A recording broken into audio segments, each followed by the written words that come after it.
अस्सलाम वालेकुम। आज हम बात करेंगे बच्चों को बुनियादी अखलाकियात सिखाने पे। ये छोटी छोटी आदत और हरकत ऐसी हैं जिनको अपना के वो एक बेहतर ज़िंदगी गुजार सकते हैं। बज़ाहिर ये बहुत मामूली सी लगेंगी, लेकिन ये बहुत अहमियत की हामिल है।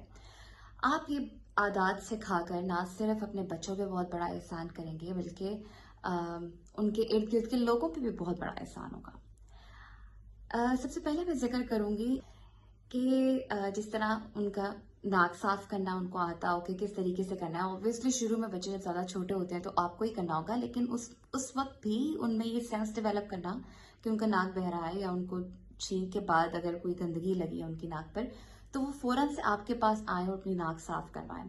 अव्वल तो हर बच्चे के पास कोई रुमाल या कोई टिश्यू होना चाहिए ताकि वो उसको देखे और साफ करे।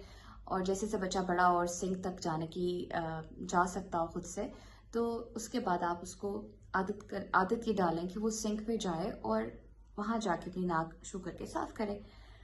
क्योंकि जितनी अच्छी नाक सिंक पे साफ हो सकती है, उतनी शायद रुमाल या टिश्यू से नहीं साफ हो सकती। एक तो ये चीज।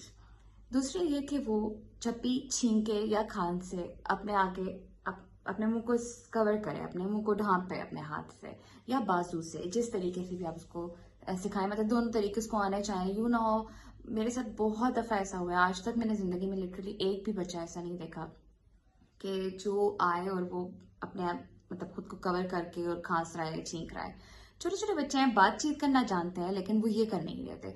साथ किसी बच्चे के साथ खेल रहे हैं या मेरे से मुखातिब हैं, वो आते हैं, आके बात करेंगे, साथ ही मुंह पे खांसेंगे या छींकेंगे और फिर बात कंटिन्यू करेंगे। उनमें लाइक वो सेंस डेवलप ही नहीं की जाती है।